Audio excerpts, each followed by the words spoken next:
talking to a townie or I'm talking to a redneck from the woods. I don't know who I'm talking to, you know? Trying to put the pieces together. We got an epidemic in the woods behind my house. All the squirrels are dying. I don't know.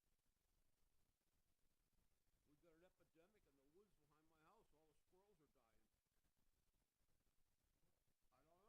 He's been piling them up. He's built a small little fire in the woods, and he's been cooking them out there to keep the germs from coming out of the woods. But I spoke to, she's going to be one of our alternates if she gets sick.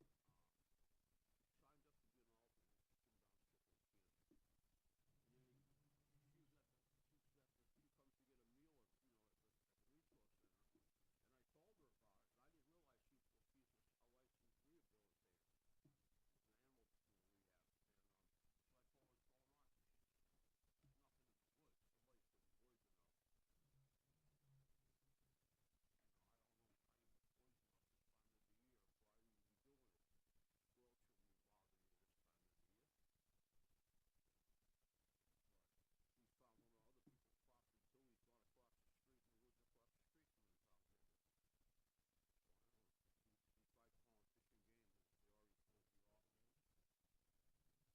But he's found one of other people's property too. He's gone across the street in the woods across the street from him and found it. So I don't know. He tried calling Fish and Game, but they already closed the office. America, and to the republic for which it stands, one nation, under God, indivisible, with liberty and justice for all. Do you have an agenda? I do, because sorry, thank you. The same, pretty much. So, we have a secretary, temporary, Recording, yes. recording secretary, who sent us some, the minutes. Did you have a chance to go over the minutes? I didn't get any minutes. All I got was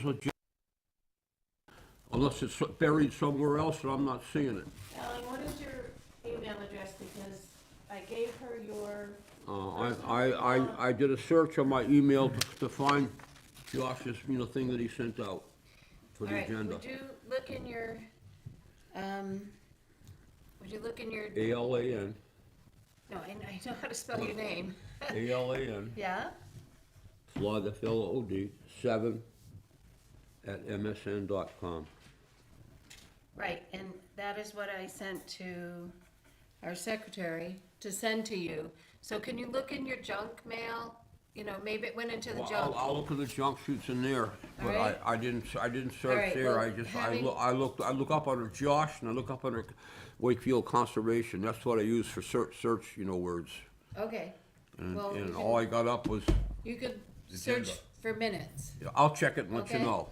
I'll check it and let you know. All right, so, I did see them and they look good to me. right, but I think that, the two people can two out of three? No, I think we all three have them. right, so that's what I'm saying, so I think we'll we'll just table them till I'm next fine with time. that. All right, did you pick this stuff up from the box? I brought or this was it- in, I'm gonna put it under correspondence, so these are the, Do we have to do a who's in attendance for the recording? Sure, sorry about that. I just was thinking I think that, anyway, it Introduce doesn't matter. yourself. Mary Soares, Rick Wareham, Alan Flood alternate. thank you. And actually, Alan, we're gonna point you to, I'm vote. supposed, but I went to the office and they said, they gave me a form and I just explained, somehow I misplaced it with all the medical paperwork I've been handling. But, I talked to Josh about it, cause he has to sign the form before I can take it in there to get sworn in. Okay, And so, and he told me he had plenty of forms, so. all right, well, we're still appointing you But just- to, I'm just still an alternate. Legally, I'm still an alternate. right, but today you can vote as a member. Oh, yeah, no, I realize that. Okay, I for realize, Sasha. I realize I'm sitting in. I realize that. Okay. I don't know where Josh is. He didn't give me any indication he wasn't coming, so, I did text him, I have not heard back. Okay, so hopefully he's on his way. All right. So the your the conservation easement, these are the records. These will go back to the file if anyone wants to review them. They're here. If you want to look at them, Sure. have at it. I always like to look at new stuff. They're all completed for 2025, and we'll work on this for This is the stuff you've 2026. been working on. Yep. Okay. Thank you for taking care of those, Rick. I You're appreciate very welcome. It was Right. fun. And I don't know if there's any other correspondence, I did not look. it. Okay, well, all right, so we're gonna go to Town Forest Conservation Land Assessment. Do we have somebody in here that's about that? Yeah, Would you Okay. like to come on up and sure, speak with us about it? sure. My name is Wendy Scribner. I work with UNH Cooperative Extension as the Carroll County Forester. And I had sent Josh a whole bunch of stuff about developing a forest management plan, doing basically an inventory of the timber that's available on the property, and then. Property being The Prey Hill. Prey Hill, okay, all right. Yes, yeah.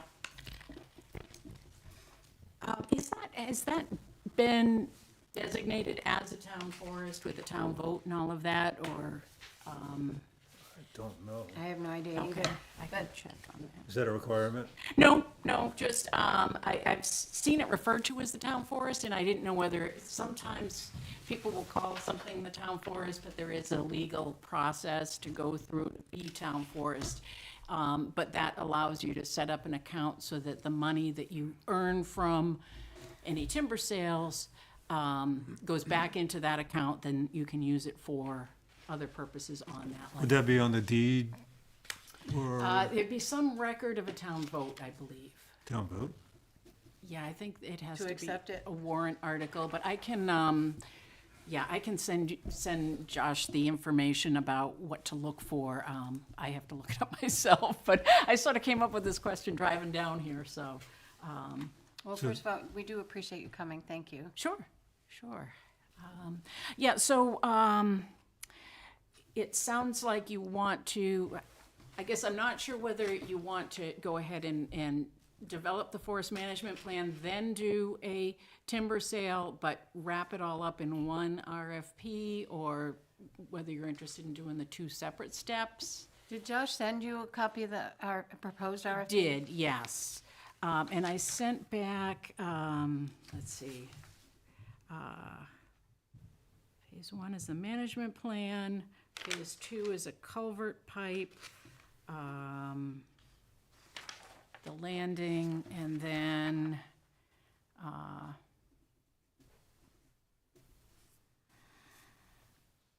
yeah,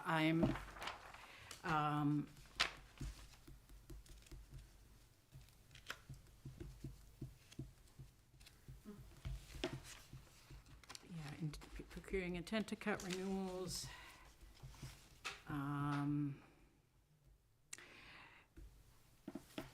And so I guess I would say that, a management plan basically describes the resources available on the property. So what do you have for your soils? What are the timber resources? What are the wildlife resources, water resources? And then what are your objectives for the property? So is it, generating economic income? Is it wildlife habitat? Is it a combination with recreational use? Those sorts of things. So the plan really is collecting information about the property and then making recommendations for the next 10 to 15 years. So that's one piece. Those recommendations, one of them may be to do a timber harvest. I was out on the property, it was a long time ago, but, as I recall, it, was, I don't want to say mature timber, but it was, you could do some management in there. Right.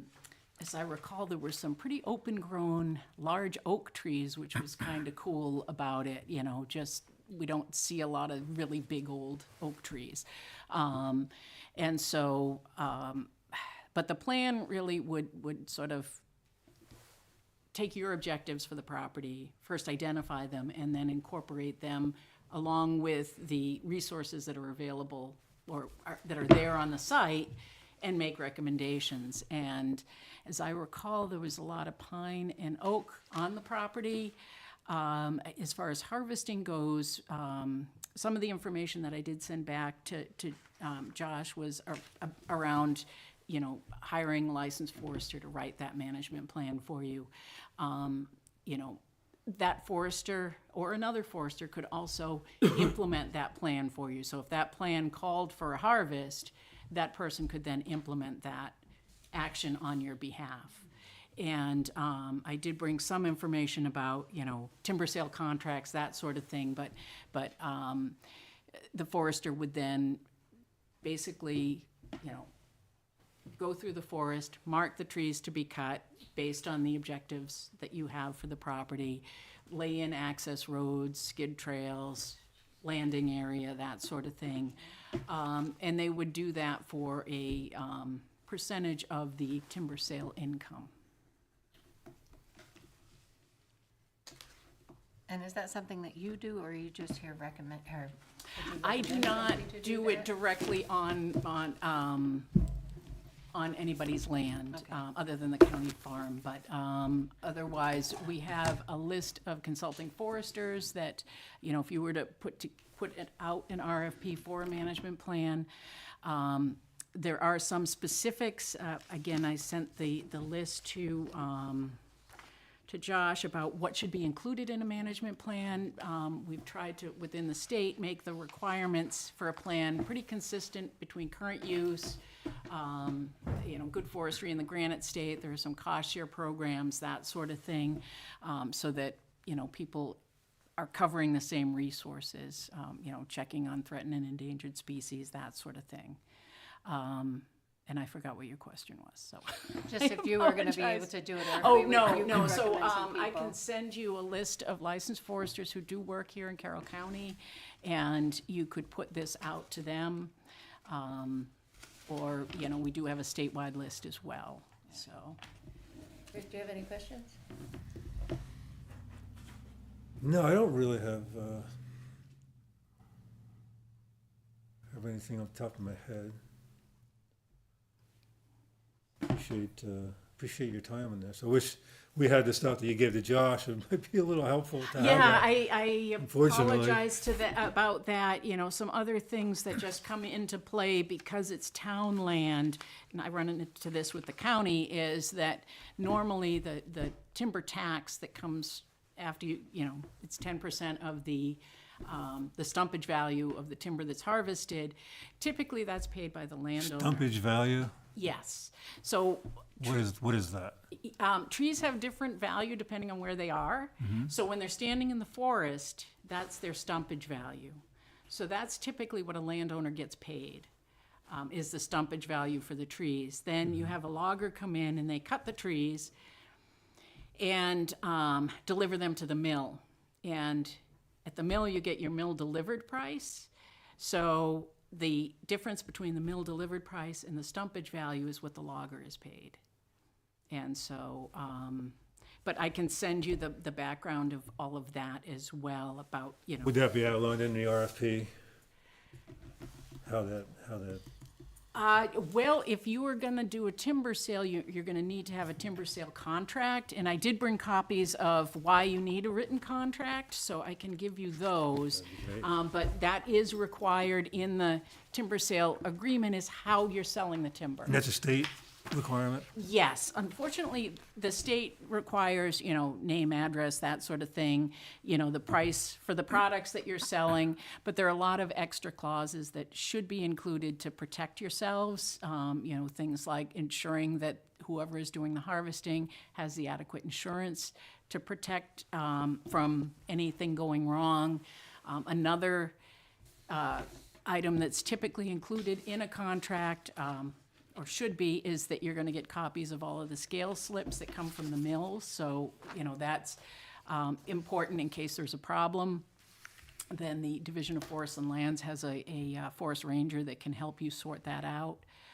Things like when the operation's going to start, when it's going to, when it's going to be done by. If you don't put an end date out there, sometimes It can It drag drags on. on. exactly. Time of year is important too, isn't it? It really depends. In the case of if we're looking at pine and oak, ideally, dry ground conditions are good. If you have really wet soils, then often we'll suggest that you do a winter harvest on frozen ground. But one of the things that you're trying to do when you're harvesting pine and oak is you're trying to scuff up the ground, particularly to get pine regeneration. It needs bare mineral soil. Sometimes you may wait to do a harvest so you have a good seed year for pine or a good seed year for oak, so that you get the equipment in the fall, they grind those acorns into the ground so that the critters don't eat them all, those sorts of things. So timing does become important, but it's going to depend on your soils, what you're trying to regenerate, that sort of thing. You had mentioned there were some, I guess, big old oak trees on the. Yeah. Is the management of those something that the forester would recommend? In other words, should we keep those big old oak trees? I was driving down here thinking about, well, what the forester will recommend is when we do different forest management, a lot of times we're trying to control the light conditions to get the tree species to grow that we want to grow. So if you walk through our woods now, what you'll see in the understory is often things like beech and hemlock, and they're very tolerant of shade, so they can sit there for a long period of time. If we create big openings and a lot of sunlight reaches the forest floor, we get things like white birch and aspen because they need full sunlight. Okay. For white pine and for red oak, they're sort of intermediate in their tolerance to shade. So what we usually do is what's called a shelter wood harvesting system. So what you would do is you'd go in there and you would say, mark about a third of the overstory trees to take out. And the first entry, you're typically trying to find the ones that are poorly formed, that might break out if you have double tops, things like that, or pine that's real crooked. They would be the first ones? They would be the first ones to take out because with shelter wood harvest, what you typically do is you come in that first time, you take a third of the overstory off, and what you're trying to do is leave the better quality trees to grow for another 15 years, add more volume. Then you come in, then you take the second third out. And at that point, you're trying to time your harvesting to a seed year so that you get really good regeneration of the trees that you're trying to grow. And then 10, 15 years later, you can either come in and take the whole overstory off, or sometimes people will leave what are called legacy trees, because those big old trees, they have lots of holes in them often. They don't generate a lot of timber value, but they may be producing a lot of seed. And they may be shelter for animals. too. Yes, yeah, and they can have good, they can be good perching sites for different bird species, all of those things. So, so that comes down to sort of what are your goals and objectives. Like, personally, if it were me and there were some of those big, wide-crowned oak trees, I would probably keep some of them because of, they're just, we don't have a lot of big old trees in our forests, and the ones that are real limby and short stemmed, they're not going to generate a lot of volume or value for you anyway. The challenge is you don't want them taking up too much of the space that you want to be getting regeneration in, and so there's all of those sorts of things that the forester will be So you want to try sorting and out. keep some of the first generation trees if you can? If for no other reason than for sentimental reasons, or because you want to, they may have a significance to a cemetery or to a civil war battle or a revolutionary battle, or It really depends. I would say, we don't have a lot of big old trees on the landscape, and as they grow and they get older, the bark gets really fissured. Older trees, you find more we had a things 100-year-old on our associated. property in Massachusetts, and there was a lot of problems with keeping it going because it was hollowed out on the inside from rot. Yeah. And we had to hire arborists to come in and really, cut the canopy out to take tension off Yeah, stress off it. I was told by somebody that oak is not supposed to be cut down in New Hampshire. I'm, And it came from somebody familiar with arborists or, with logging, tree cutting, whatever. there is a, there's like a sudden Because I oak- cut some oak- down that were leaning the wrong way on the house that I bought here in town and took them down. He said, "Oh, you shouldn't have taken them down. It's against the law to cut down oak trees." Huh? I'm not My aware. woods, I got Yeah. 6 acres of woods that are full of them. What's the shortage? Yeah, no, I know that in some states there are issues with this sudden oak wilt or sudden oak death. And in that Specific case, to a conversation here in New here in Hampshire. New Hampshire, no, it's nothing like that I'm aware of. Are there any trees that are not allowed to be cut down? No, Everything is fair game, depending on Everything the is fair size of game, the tree, yes, the yeah. canopy, and I see a lot of trees in my woods. I got 6 acres that have been Mm-hmm. lightning strikes, and especially with the pines. Lightning, they're Oh, yeah. gone, and then you got 2 sprouts coming off, and those trees are weak. Yeah. You might as well take them down because a good windstorm, they're both going to snap off at the top. yeah. Yeah, so I'm not aware of, we do have rules, like your basal area law, that sort of thing. That's another Well, thing. how that- would, when you talk about, going to the mill with the wood, how does a person who's logging for firewood, handle it? Knows if somebody's a commercial firewood dealer and he's gonna go in and not clear cut, but selectively clean out somebody's, property, how do they handle that from a perspective of firewood as opposed to somebody like Middleton who's making up board feet? I would say if you are selling to a firewood dealer, they would need to give you something every time a truck arrives in their yard or at their property that tells you how many cords of wood came in on that truck. Yeah. So you'd need something in writing. Okay, I was just asking, yeah. it's obvious, it's easy when you're counting board feet and people like Middleton who are cutting them up for, Yeah. to put them in the kiln or to pressure treat them or whatever, and selling them across the street for that matter, Yeah, So, as opposed to the guy who's hauling it to his lot and he's Yeah, got it all would the be by the equipment there and he's truckload, cutting yeah. and splitting it and got a lot of bark left on the ground and a lot of chips and mulch and et cetera. So I'm wondering, once they cut the trees, do they take the stumps? Is that something that you no. put in your contract? No? well, what they will do is they'll take the trunk, the stumps within the landing area, and that area, depending on the type of harvesting equipment you have, can be anywhere from, say, 1/4 of an acre to an acre. And they will stump that area. There wouldn't really be a reason to stump if you're leaving the land as forest. Okay. So I apologize that Josh is not here. I really had no indication that he wasn't going to be here. I let him know I was not Okay, going to be able yeah, to make it, and sure. then it turned out I could make it, so I was a little late. I apologize. Is there anything else that we should, any other information we should get from you? I will check on that town forest question, and yeah, hopefully he shares some of the information that I sent Yeah, we'll make already, sure he and shares then that I with us. will, if you adjust the RFP, there's another thing I want to find too, and that's inventory standards for you. Okay. If you are going to go for, develop a forest management plan, and I do think it's a good idea, particularly on public land, because you've got a lot of people sort of wondering what you're doing, and so the plan can really, that's really your blueprint for what you want to happen on that property, and you can refer back to What's that. the context of the inventory standard? Is that inventory on the site or inventory what comes off the site or both?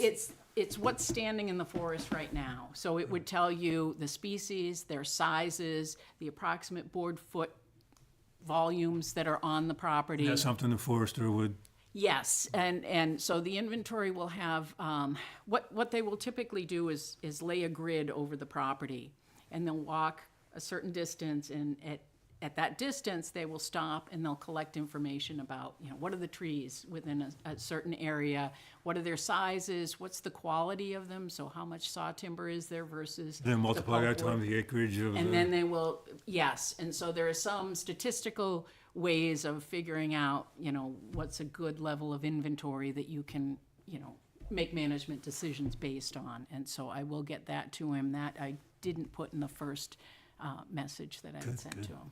Does the logging process encourage people to make slash piles for the wildlife? That would be totally up to you. You can do that. You have to, again, there are Obviously, a lot of what comes off of those trees isn't gonna go to any mill to be cut up because it's nothing but 2-3 inch diameter. it will depend on the harvesting You can equipment. chip it up, obviously, and Yeah. pile it up and spread it out to, to refertilize the, Yeah. the area you're working.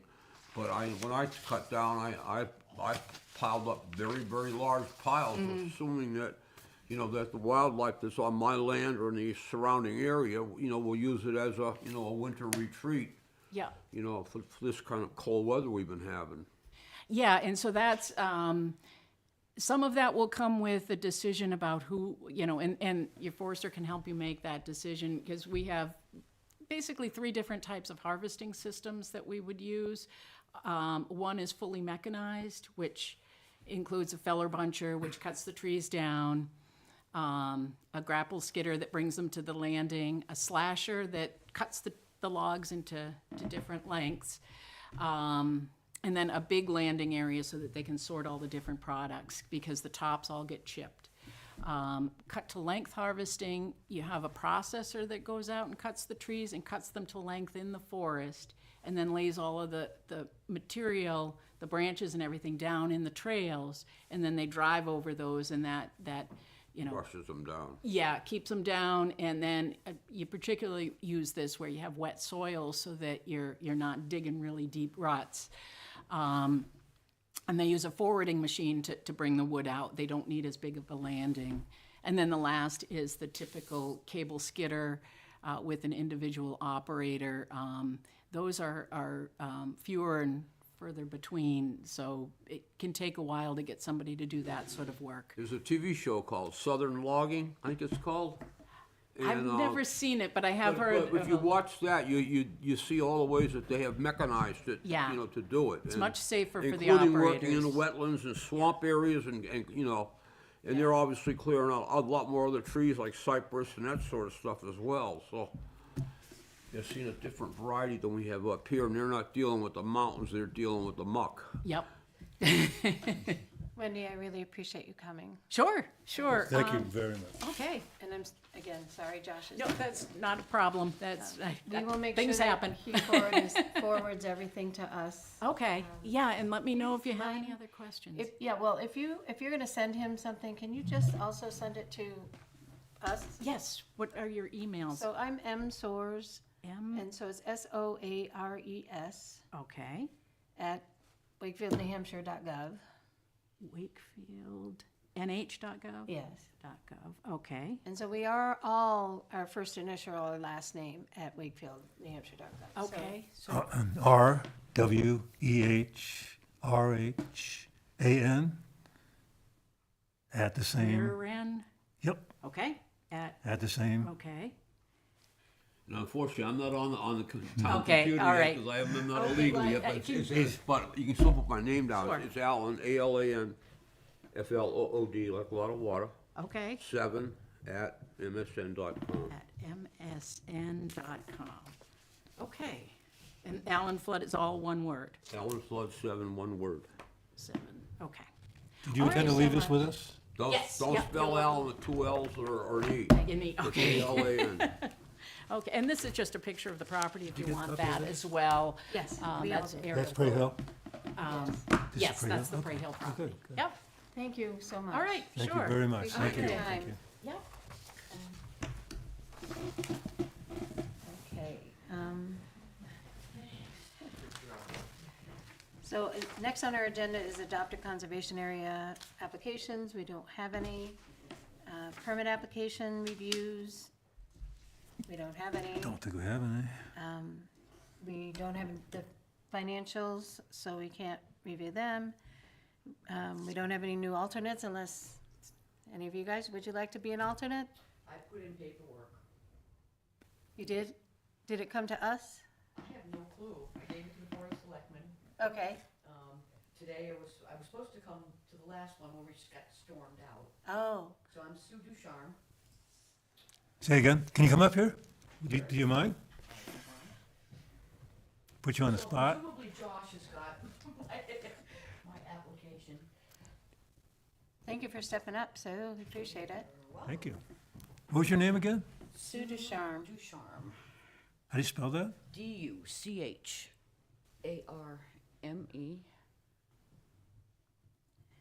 So Sue, why would you want to be on the Conservation Commission? I'm a land stewardship is a passion of mine. I was on the Farmington Conservation Commission 20 years ago. So for 4 years. On this commission? Farmington Oh, Farmington, you said, okay. Conservation Commission, I chaired, secretaried, all that stuff. But it's been 20 years, so I have a learning curve to come back. I have probably, with my dogs and horses, have probably explored a substantial amount of the open land in Wakefield. I've been here 20 years. So I'm quite aware of how vulnerable most of the undeveloped land is. A lot of wetland or watershed anyway, in the area. So that's of great interest to me. Full disclosure, my husband and I are in the process right now of putting 32 acres of our land into conservation with Moose Mountains Regional Greenways. That should finish. Is that in Wakefield? It's in East Wakefield. East Wakefield? Yep, off of Acton Ridge Road. Oh, you're doing that with Moose Mountains? Yes. Regional Greenways? Okay, good. Yes. And that's in process. We're at the point of, You said 32 acres? and Yeah. it's watershed for Great East Lake. Our water filters land that goes into Scribner. And we're passionate about putting it into conservation. We bought it to put it into Oh, conservation. that's excellent. Thank you. Well, it's. The Great East is one of the nicer lakes. It certainly area, is. for And sure. we filter massive amounts of water for Great East. Is there anything on that land, structure-wise? No? And it's never been developed. Great. It was logged. Thank you for doing that. You're welcome. We're happy to do it. It was logged off in '98, after that massive ice storm. And there was a 100-acre parcel that got broken up.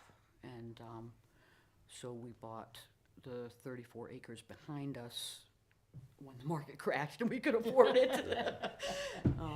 And so, and the Great East Lake Improvement Association is funding quite a Is it all in Wakefield, in New Hampshire, Wakefield? It's a 32-acre parcel in East Wakefield. Oh, okay, good. Yeah, it's all. Because a lot of Great East Lake is the main as well. It's not on the lake. Oh, it's not on the It's lake? above the lake off of Acton Ridge Road, Okay. if you know, Acton Ridge, yeah, I know where that is, yeah, yeah. sure, Lake Ivanhoe. Oh, yeah, yeah, yeah. So we're, well, So you're in the watershed for Great East. yes, absolutely, and Cops Brook. Cops Brook filters, Cops Brook kind of parallels the land and then turns and comes into our property and then makes its way to Scribner Brook. Excellent. Yeah, so I have a working knowledge of, we're in the middle of doing the conservation easement now, so I have some background in conservation. That's awesome. Yeah, Well, I will reach out to the selectmen and find out why we haven't seen right. that, and, It was literally 3 weeks ago I did the paperwork. okay, And they told me that it would come to you guys, and then I would have to wait till the Board of Selectmen. and it may be in our box. I apologize that we didn't I have. don't want, I mean, it doesn't matter to me. I was informed that I would not be eligible until the new Board of Selectmen came in. Oh, interesting. Right? I've heard that, yeah, I've heard that, yeah. Well, that's what Tori told me. Okay, So well, presumably it's only some. another month, so, So maybe Yeah. a month, yeah. maybe Right, a right, month, right, yeah. right. So theoretically, that gives everybody plenty of time to do whatever sign-offs need to be Sure. done. So, so that's more or less who I am and why I want to do this. And thank you. We have- we You let have- hunters use your land? Do you let hunters use your land? I do not. You do not? I'm a woods, wildlife, and Well, I and just asked the water. question because, you know, see, I come in from Massachusetts, a whole different kind of state than up here. I grew up there. I left know that all state about for it. lots of reasons, including that big word starts with S called sanctuary. Okay, I have a real problem with, you know, with people telling me we're gonna make it a sanctuary state. Who voted that in, you know? Yeah, I didn't vote for it, you know, so when I had people talking that way, that's why I left the state.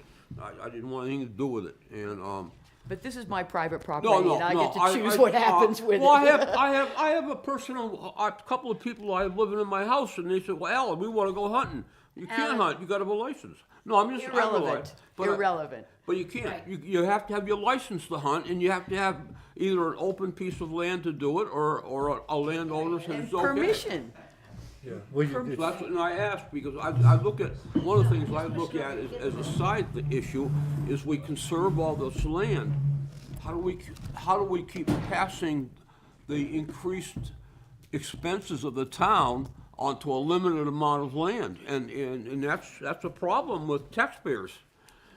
Thank you, You're welcome. thank you I so know, I much. didn't mean to go off on a side No. side Yeah, you tangent. I really just did. wanted to ask, That- you know, that some was- questions, that, you know, find some. Why? Thank you, thank you, thank you. You're Now, welcome. Thank you very much. I'd Is ask there you any to public that. comment? It's very, Say public comment? I did, I said, is there any public comment? Yes. I think you're probably on the agenda, right? Oh, Martha does, yes. Okay. Natalie Kelly, did you get her application in the box? I have applications, Her application to be on the board? yes. I had to go in and get them. Where are they? You got them? I have them, yes. Where are they? Are they- Well, we don't vote for it They could be anyway, a- though, Natalie. No, you guys have to vote her in first, and then it goes to the board of I was, selectmen. Josh told me that I should. This is I'm Josh. I'm So- Sue So Ducharme. that I can correct the situation. I said that they were available with the town clerk as I thought they were, but they weren't. They were actually with Tony. Yeah, and I filled one out. Yep. And she told me that you guys have to, I never got it, I never got the filled out application yet. I grabbed a whole bunch of blank applications for the future that way, cause I didn't know that Tony had them, okay, so I that we did could put this, them in the folder. I did this 3 weeks ago.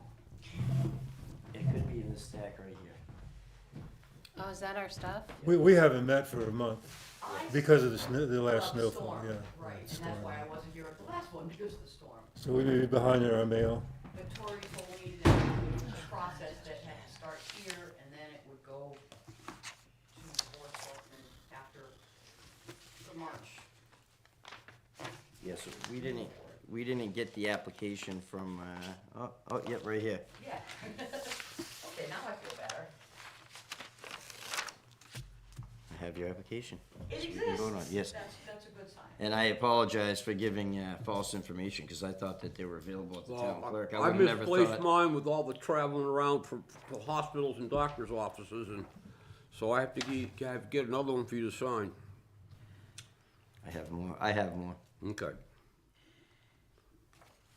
Well, I mean, just based on the interview and based on this application, I would make a motion that we accept.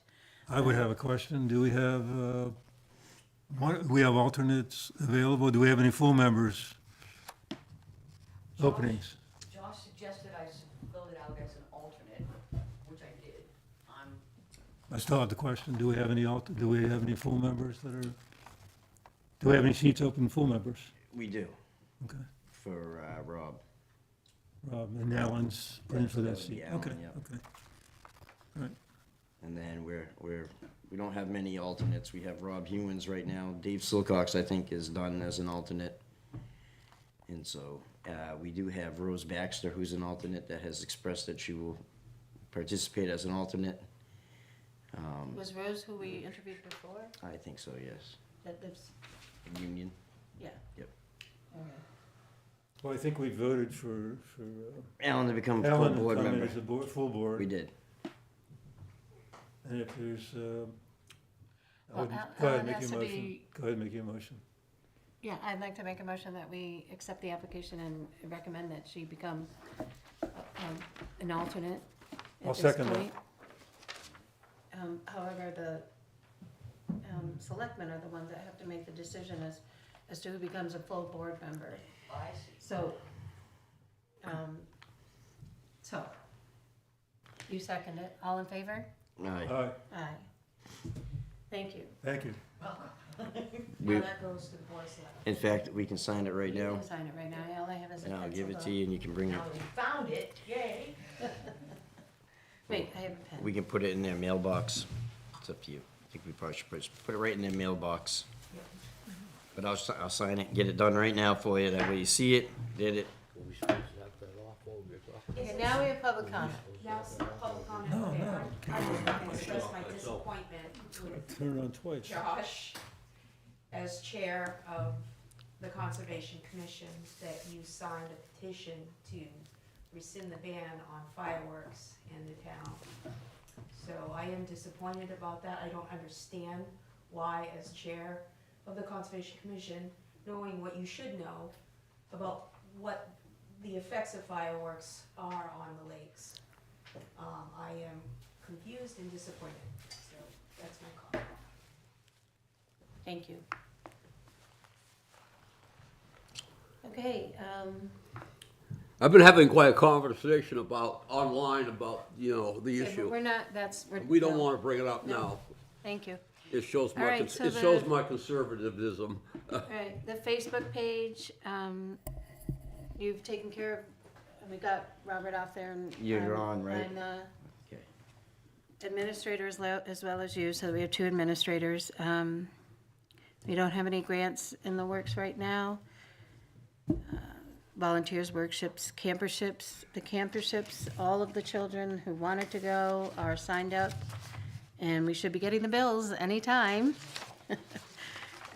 So I was glad to see that work this year and not have any issues as we did last year. So, Josh, we skipped over all of this stuff because I didn't realize it was right over there. Do you want to go That's- through that?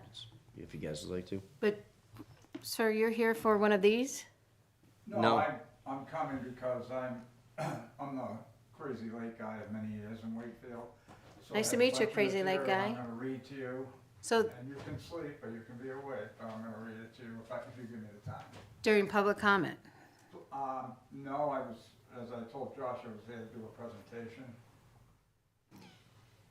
Well, that would be through public comment Yeah. because there's nothing Well, else. the public comment is usually 3 or 4 minutes, this is gonna be more than that.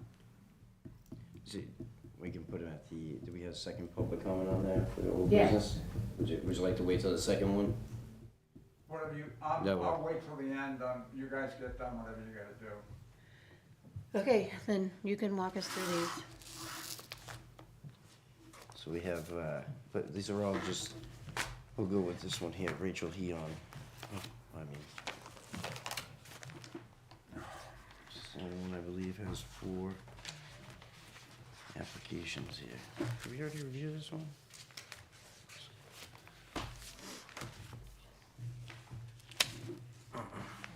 I don't think so. Do you have a fourth one? Yep.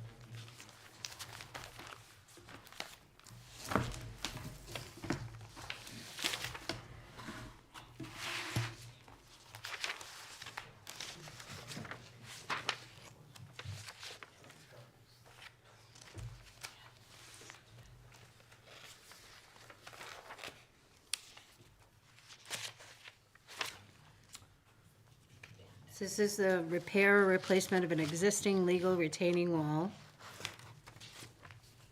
on Great East Lake, tax map 143, lot 22.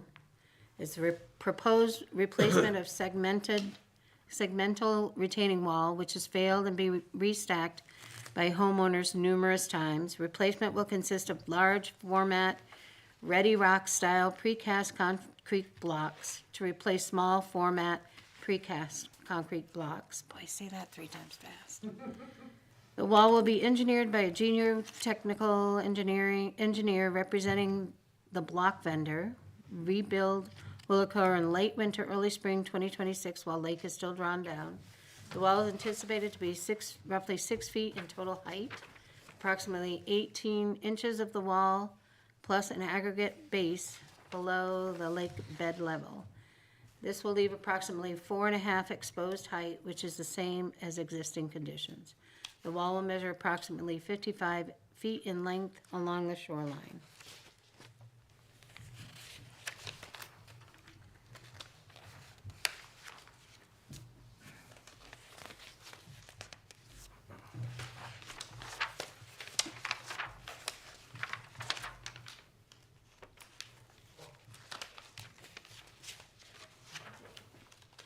This is a wetlands application.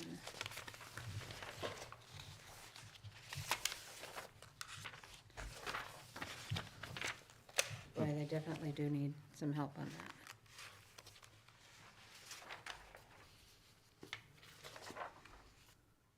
They build it on rocks.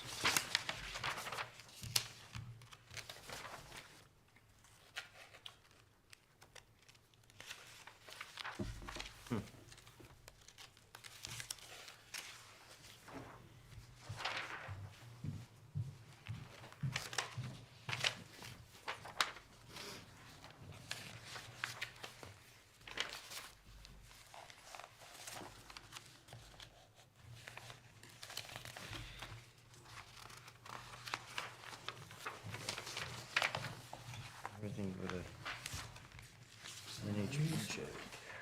Now the check's here on mine, Is it? yes.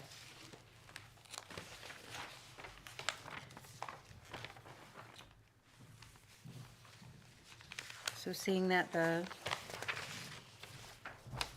this is, Common Lin.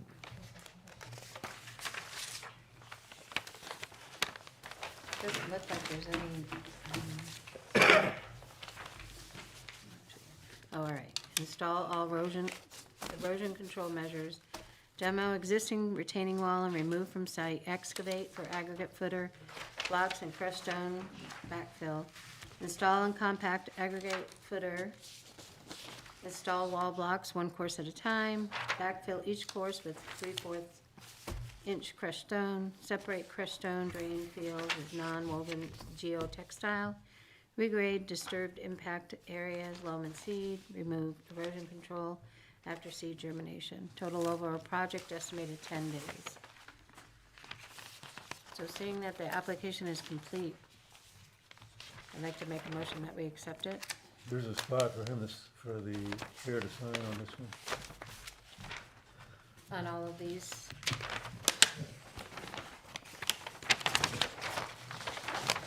Conservation Commission signs on these. Looks like they're gonna lay some natural boulders in there, huh? I think the boulders are already there. Existing condition.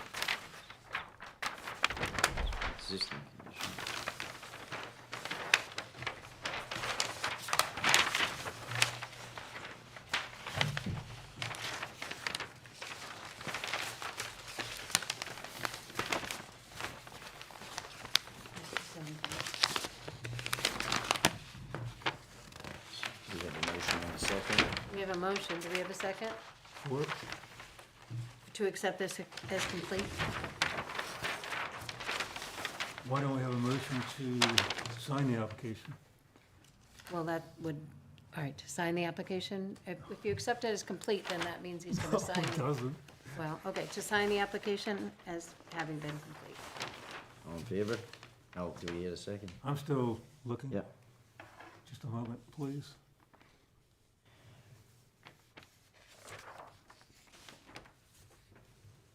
See, install erosion controls, demo existing retaining wall, remove from site. Excavate aggregate. I will second the motion to sign the application. Alan, I'm sorry. do you have any questions about this? You No, okay with- no, I just get the usual questions I always have, and is a beach there? And my question is that beach grandfathered, or is that something that's been created? I don't see natural habitat along the edge, what appears to be the edge of the property, at least from the pictures. I see it as they're replacing existing failing retaining wall with the And new it's structure.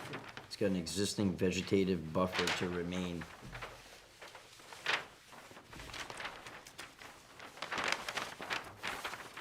All in favor? Aye. Aye. Aye. All right, so this, you're signing on page 5. Separate. Put it in the-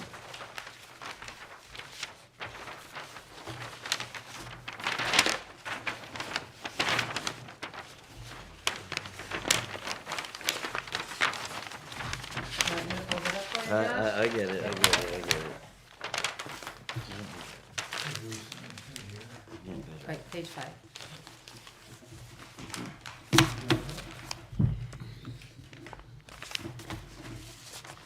Page 5. Is it what?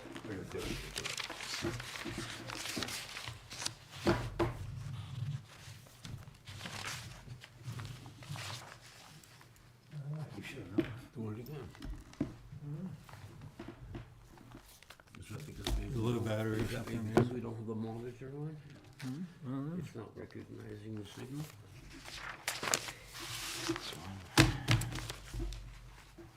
There's a second one right there.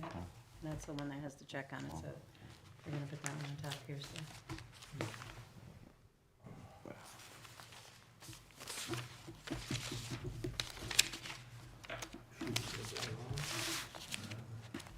For Sasha? Is he? I don't know anybody else. If he would be one that would be on it, right, if he was here? If he was home? Turn on? Turn on? That's the cover sheet. These things are That's on. right, something. Alright, yeah, I just wanted to make sure that we had it stick out. Mailed the wrong one. Somebody in here calling me again. There you go. You got more? Yes, we have this one, but we don't have, I'm not sure if there's multiple copies there or what the deal is. No signal. There's nobody on there. There's only one physical. So the Zoom would have to be, it's not gonna be facilitated by Clearview anymore. Oh, really? Yep. If we wanted to have Zoom, we'd have to, Something happened at the budget meetings? no, it's a liability for them, so, I guess if we wanna have it, we have to facilitate the whole thing. That means you have to be the host, that means if people raise their hand, you have to call on them, everything, so they're So just being they're gonna recorded. develop another video, audio video committee to handle this stuff? What's that? They're gonna develop another audio video committee to, or they're gonna stop doing it electronically? No, they're gonna be recorded and that's it, or streamed live, but if anybody, So how about the selectmen's meetings, you can't watch them online anymore either? you can, if you wanna comment, you gotta kinda be in person. These are all shoreland permits, and we only have one copy. Only one copy. These are both, I should say, not all, both. This one is, And then we have this one here. Is this one? We don't need microphones then, if we're not gonna I record don't them. know what the deal is with this anymore. I got a stinger on my left side. Yes, you ever heard the term stinger? Like an athletic injury? Usually you get them in the hips. Football players, and it's just called a stinger. It feels like a bee stinging you. And I've had it on my left side for 2 days now. And all of a sudden, I can see if the bee's there. go through this or not? Feels just like a bee sting. That's why they call them stingers. We can move them to the next meeting and see if we can get a digital copy or if we have received a digital copy. All right, What well, does it say here? It's a nerve But it con- doesn't- it's a nerve we haven't, condition, right? but- So we've only received one.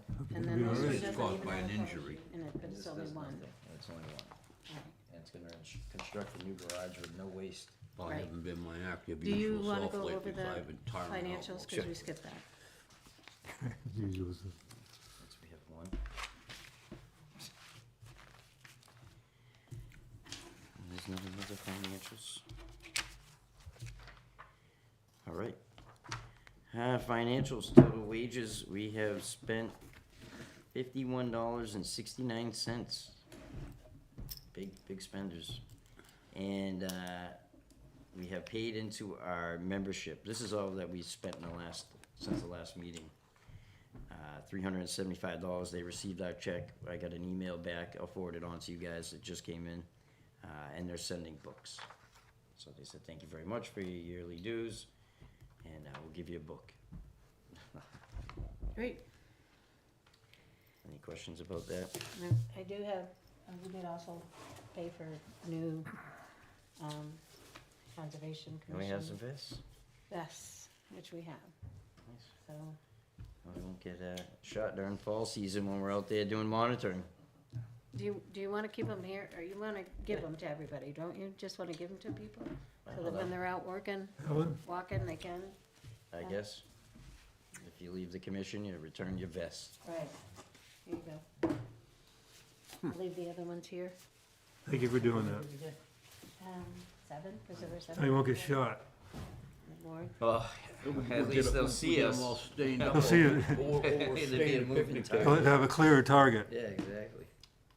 And did we already approve that money? It's, yeah, 3 years ago we approved it. Oh, I just wanted to make sure you got reimbursed. No, we're all good. I didn't pay for it. I Oh, we took submitted it the right check, out? yeah, I submitted Perfect. the bill to the town. We already, Rob already told us about all of the site walks and monitoring, and put all of the, results that he got back from Silt, is it who? Sidewalks, everything's done for 2025. We'll do 2026 as necessary. And try to find something in the past, or are we all set now for the previous years? We're all set. Perfect. Right, and did you, you mentioned something about land purchases? Yeah, MMRG was supposed to be here tonight to discuss it with us. I did contact the owner, and I told him that we were interested. And he said, okay, he sent me his email and all his information, and so the next step, I guess, is to meet with the town attorney and to have a contract written up.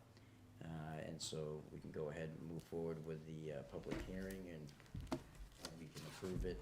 This is the piece on 16. Yes, yeah, on the Branch River. How many acres? I believe it was 39 acres. There were 2 parcels, right? There's 2 parcels, there's a 39 and a 13, and I told him that we were interested in the 39 unless he wanted to throw something in on the smaller lot, because, He was asking too much. yeah, he's asking the same amount of money for the 13-acre parcel as he is for the 39-acre parcel. Now, I do believe the town owns the piece in between those 2 properties, along 16. I remember seeing I'm a- not sure where the town land is, but yeah, it is there, because not on the other side of that property, as well as to the right, we'll say, to the north, is a well there, a wellhead, that they actually take water from, so. Okay, so, you missed Wendy Shrigner, she did come in. I talked to her outside. Oh, all right, great. All right, so, we're at our second public comment. Thanks for everybody coming tonight. It's cold out there. I'm Chuck Robbins, and for years I've sent out information on the lakes. In '84, I did the first letter that I did, and over the years leading up to '16, I worked with, I got support of 2 of the selectmen especially to get a shoreland officer put in. It was Shoreland Victor for about 8 years, and then when Victor left, we've never replaced him. But the stories I'm gonna give you will tell you specifically what I'm doing and what I have done. Please don't thumb through them, let me read one at a time. Don't go to page 5 while I'm on one. You've been watching us, huh? All right. You guys want one? I didn't know how many would show up, I'm excited the 4 came. So, what I'm proposing now is something I did in '21, and I'll go over it in this. '21, I did a survey. I don't know if any of you got it at home. I mailed it to everybody in town. Some of the people on the lake saw it, but basically, it was a 2-page letter talking about spending money on road crews. That's in here. What's that? Is that in the package? No, it isn't. Oh, okay. It isn't, but this was mailed to everybody's home, and you guys be welcome to keep it and look at that one. So, what it was all about was, my proposal in 21 was, we have a road crew for the 100 miles of road. They do a great job. You know, we're spending $725,000 this year. Some years we spend $1.2 million if we're buying a truck or doing paving. The roads that go around the lakes are mostly private, so you'll hear a lot about that as I talk. So let me do this, and then you guys can ask any questions. So the first page is just showing you the budget that we do. This is the 2026, what we spend on the lakes. 35,425, 7,500 goes to mulch, 10,000 a bellow, and then the 17,925 is basically for the people sitting at the lakes. And just as a note, my wife started that 25 years ago, people sitting at the lake. She did it for summers for free and got it going. And then she came to the town and said, how about kicking some money in? So that's how that started. The Lake Coast programs, Great East, you can see the numbers for Great East, Pine River, 5,500 approximately for Great East, 5,000 for Lovell, 3,000 for Pine River, 4,375 for Province. The warrant article 23 this year is 10 grand for the boat launch repair, I believe, for Lovell Lake. Awa, 40,000 this year. This and Article 23 may be contingent on voters passing the budget. This $40,000 amount was removed in 2023 when the town went to the default budget. So that total of $85,425 represents about 0.4%. The year we didn't do the 40 grand, you're looking at 0.2%. The road crew is about the road crew is wonderful. They're about 3.5% this year. They were over 5% last year.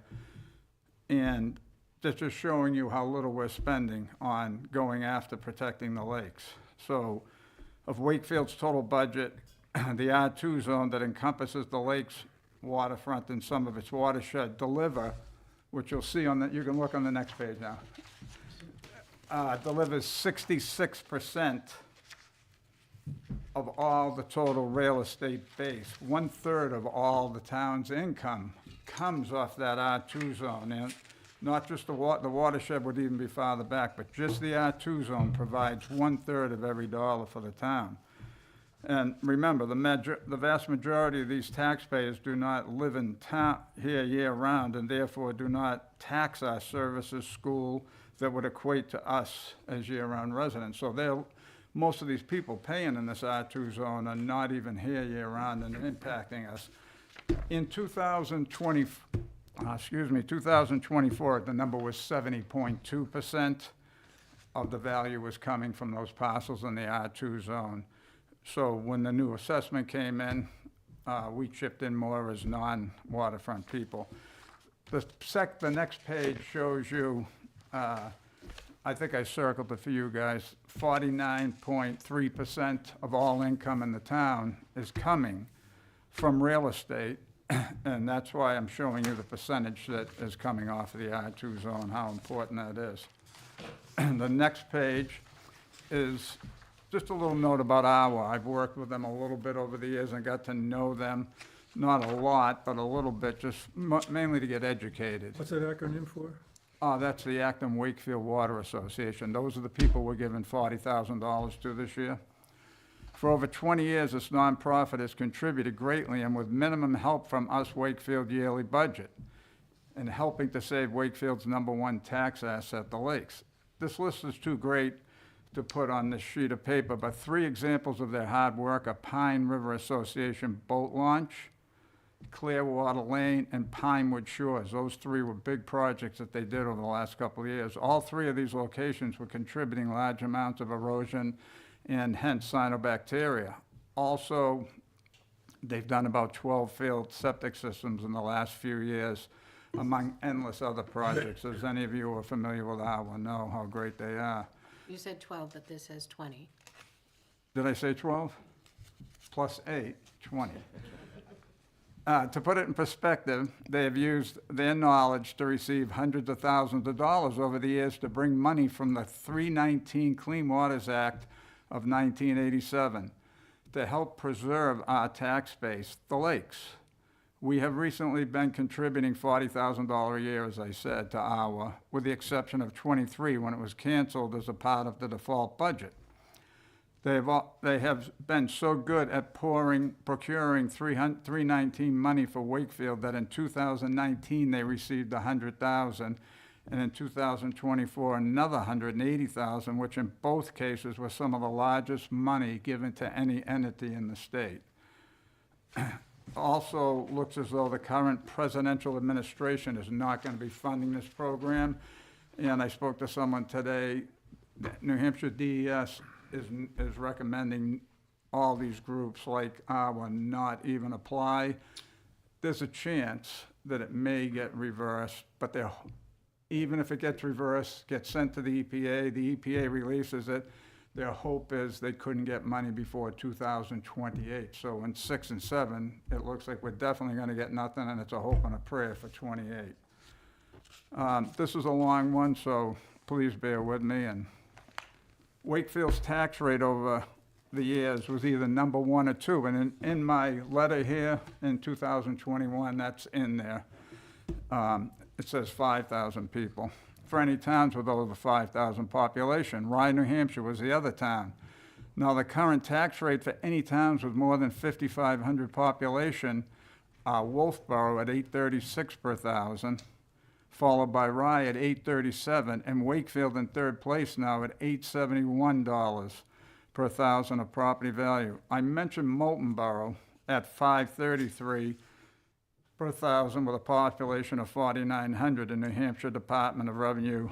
And that, what I give you there is the municipal tax rate charts. You can click on it at home or go to it at home and see the charts if you want to see it.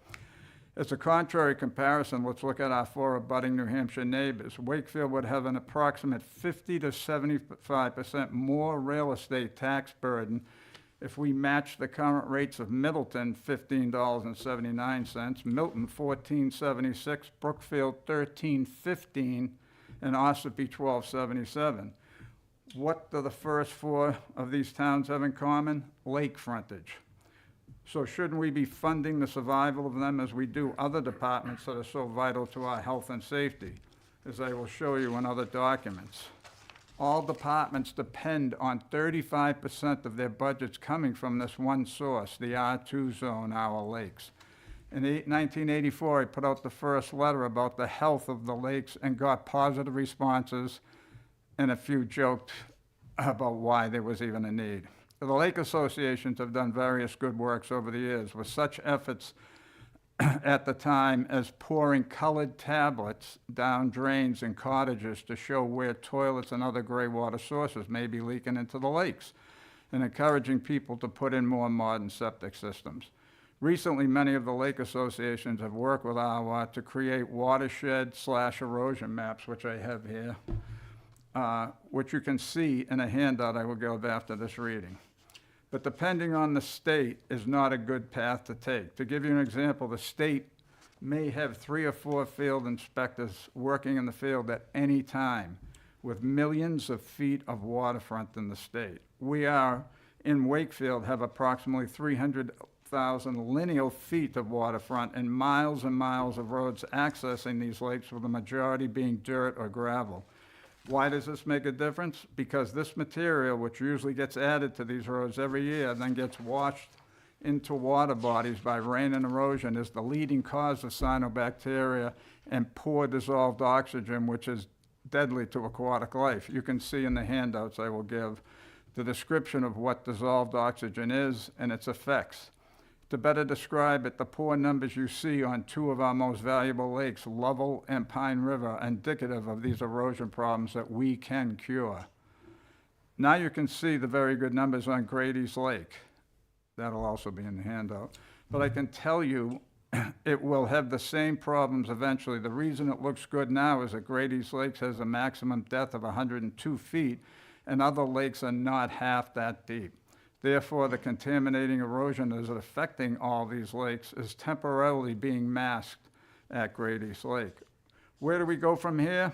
In 2021, this is right here, I mailed a survey to all residents of Wakefield, and a small number of non-resident lakefront owners got a copy of it.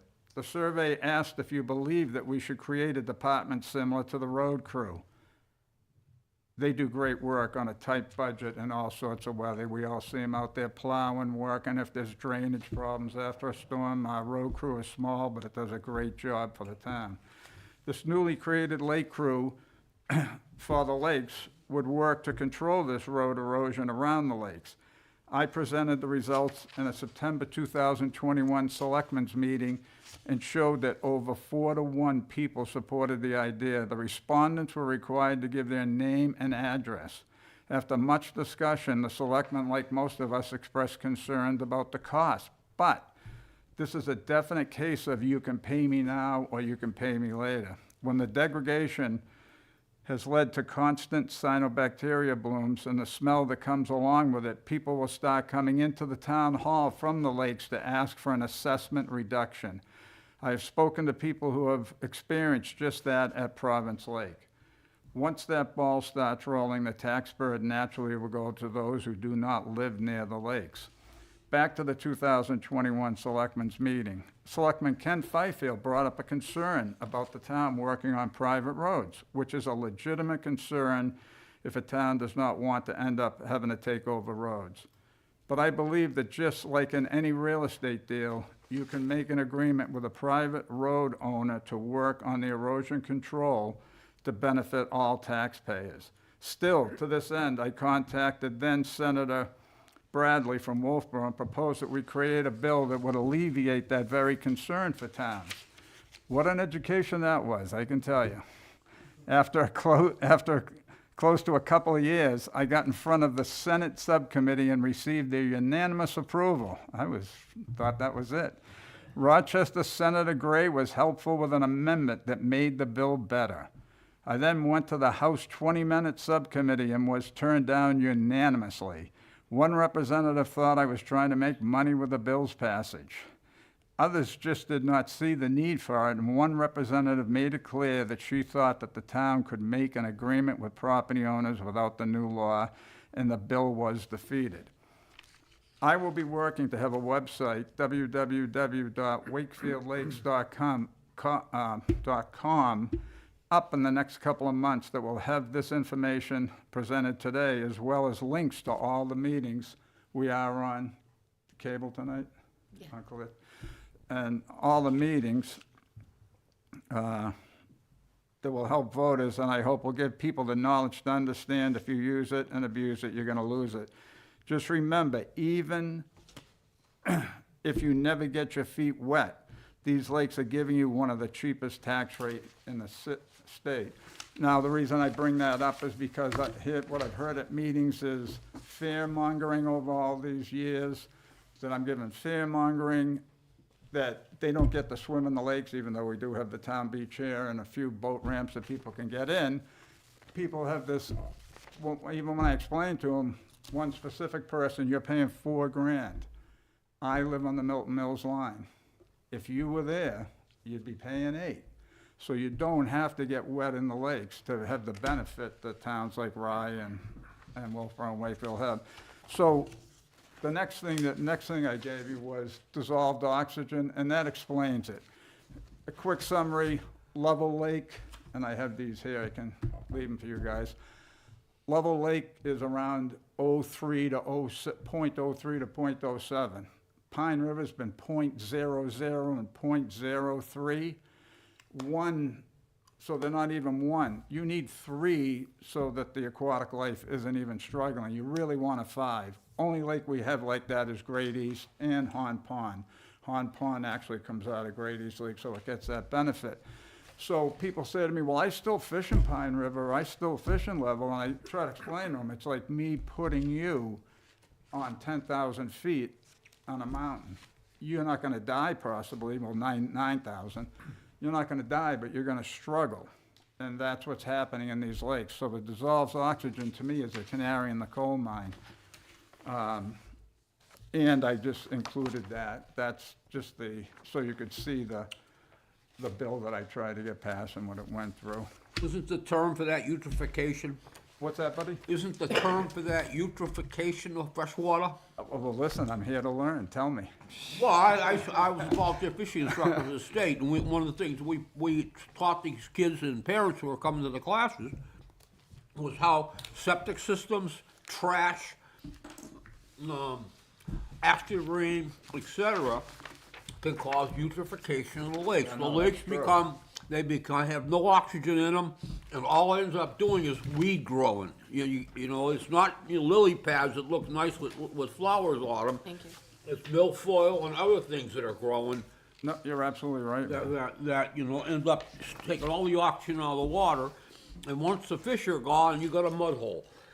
This is once again why I'm trying to drive, this is not to attack anybody or anything, but I'm trying to drive a stake in the heart of people to understand in town, we're on our own. The state of New Hampshire, when I say they have 3 or 4 different people for millions of feet of shore frontage, the state gives out permits and that's about it. When you guys are looking at these permits, very few of these ever get inspected. That's why I fought for a shoreland officer, full-time, not part-time building inspector, not dog catcher, not planning board assistant, but only a shoreland guy. If you have a dozen police officers for 100 miles, why do we have nobody for 50 miles of shorefront? So this is what I'm hounding on all the time. So this is just one example of what's happened in your state.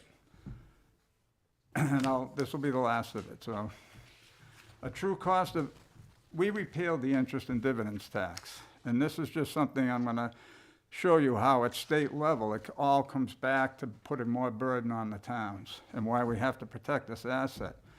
A true cost of interest and dividends tax repeal to the vast majority of Granite State residents. Governor Ayotte, and this was signed by Governor Sununu, so I'm not blaming her. Governor Ayotte recently announced her state budget proposal, even though she stated that her budget was being done with a scalpel, not a shovel. You can see how the state's political leaders passed a bill that favors the few, and you, the many, will have to make up the difference. The interest and dividends tax had existed for 100 years in New Hampshire. And don't get lost in this, I'll do it quickly. Total revenue from the interest and dividends tax, $147.3 million during fiscal 2023 and $184.3 million in fiscal '24, according to unaudited figures from the Department of Administrative Services. Keep in mind that the $147.3 million was taxed at 4% for 2023, and $184.3 million was taxed at 3% for 2024. And that was phasing out amounts. We were phasing it out in '23 and '24. Not the 5% tax that was paid prior to this bill being passed. And starting in 2025, 25, it is 0. Based on these numbers, $307 million is what New Hampshire would have received in '24, a loss of $123 million in '24, and $184 million in 2023, a loss of $47 million if you taxed at the long-held rate of 5%. Now, moving forward in New Hampshire, we could see a shortfall of maybe 150 to 200 million, because we know that interest and dividends have been high. So if they fall, which all residents will see in higher real estate tax and less services, mainly impacting the people who most need help. 225 appears to be similar to 2024, meaning a loss of an additional 300 million. That means a total of $470 million since the phasing out started in 2023.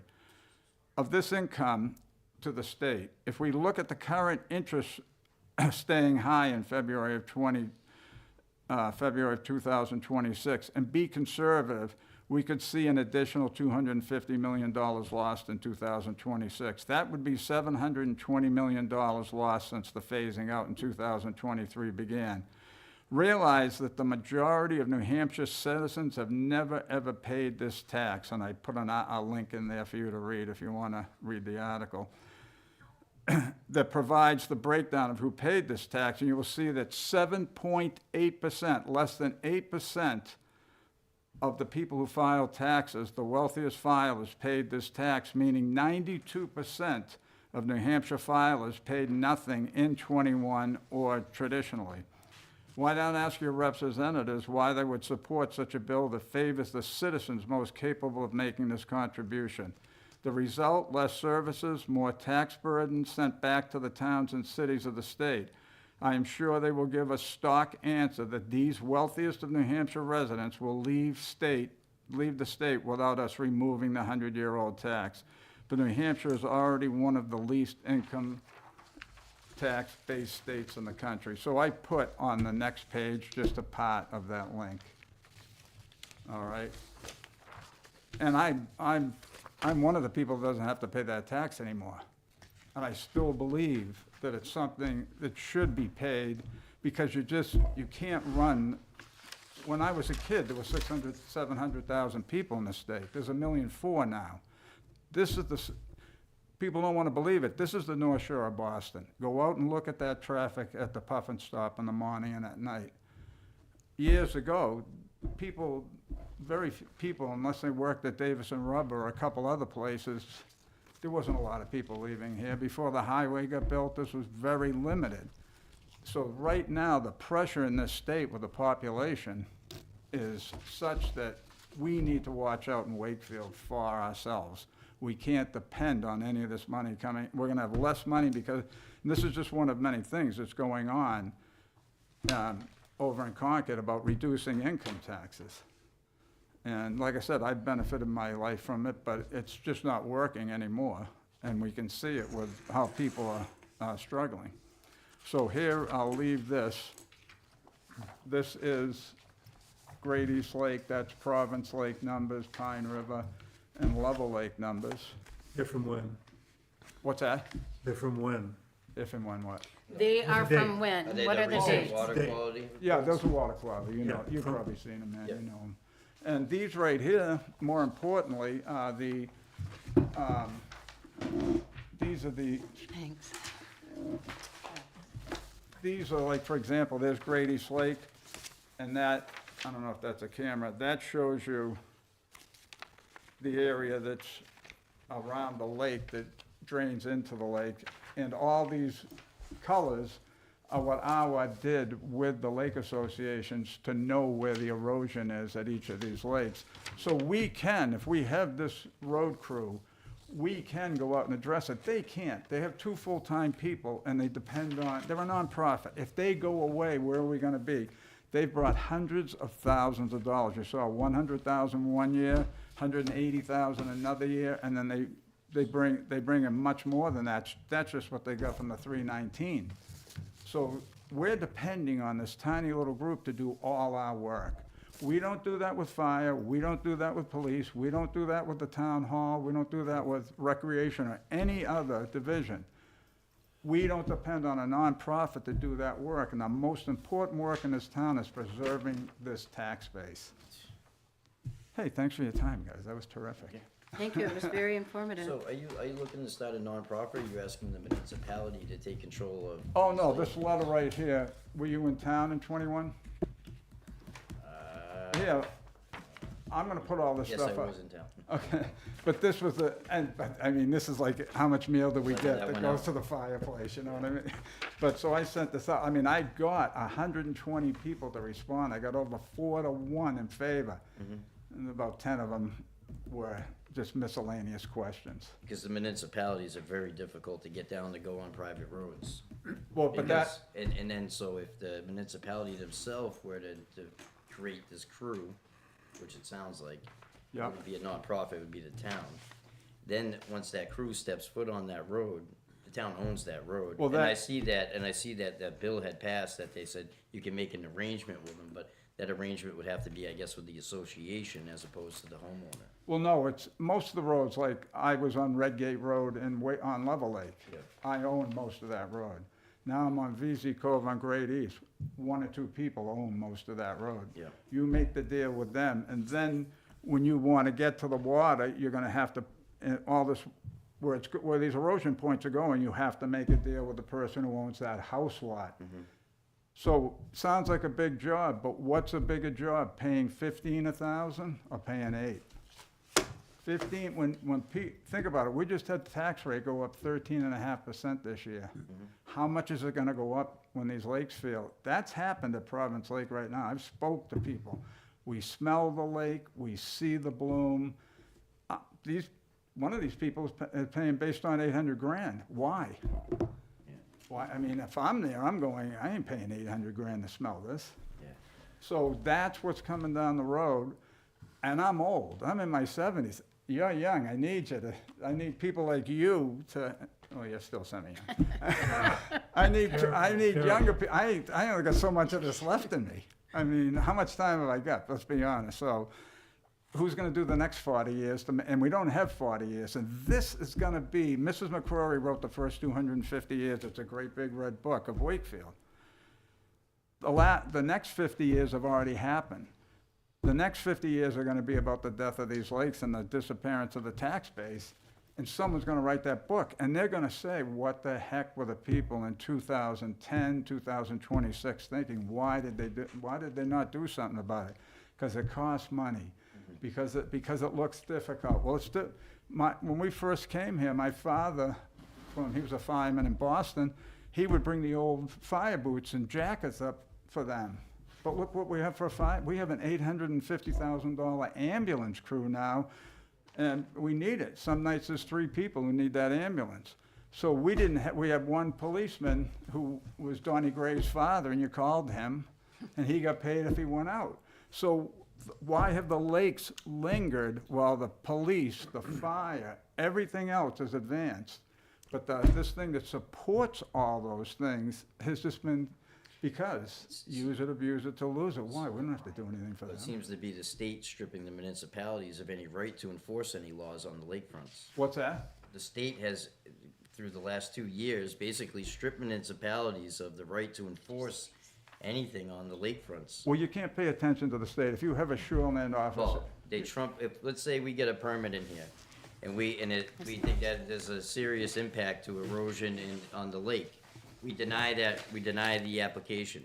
The state trumps it and approves it, and the work continues. The municipality doesn't have the right to serve a cease and desist. It's a state trooper that does that.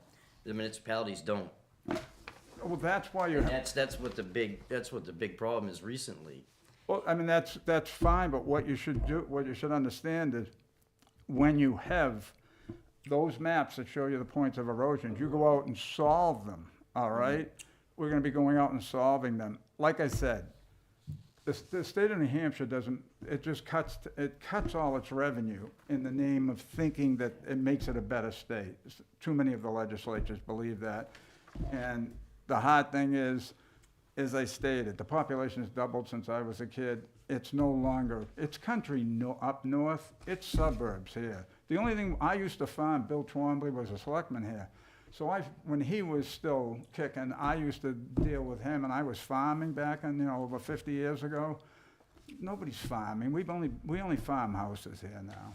This is the suburbs, and it's hard for people there's the amount of land that's not interrupted by housing now. I heard somebody say, boy, there's a lot of uninterrupted land. I said, well, it is if you came from Boston, but if you've been here, it's disappeared. It's all fractured. There's no dirt roads you can go down anymore where there's no houses. Listen, my road, a half mile one way, 3/4 of a mile the other way, we were the only people that lived there. And you know what the animals said? What are these people doing here? That was great. I'll leave this for you too. Thanks, guys. We appreciate your time. So everything will be going on the website. I'll keep pushing it. Eventually I'll get around to the other boards. I just wanted you guys are conservation. On January 13th, you saw me do the quick 5-minute thing at the budget committee. But you guys are conservation. I wanted to start here. I always started with the selectmen and the planning board, but you guys are the ones that are thinking about it more than the rest of us, I think. So, cool. I hope I didn't keep you too late. What time is it? See? Fine. Thank you. It's Thank you not very past our much. It's very bedtime yet. informative. Appreciate it. Great. Keep Thank you. smiling, guys. Thank you. Here, you want one of these? Any other business? There you go. No? Motion to adjourn. Second that. Oh. You don't have any, okay, good. Does anybody have anything? No. He said aye in that he agrees to adjourn. I second, third. I'll go home. All in favor? We are all in favor, we all said aye. All right.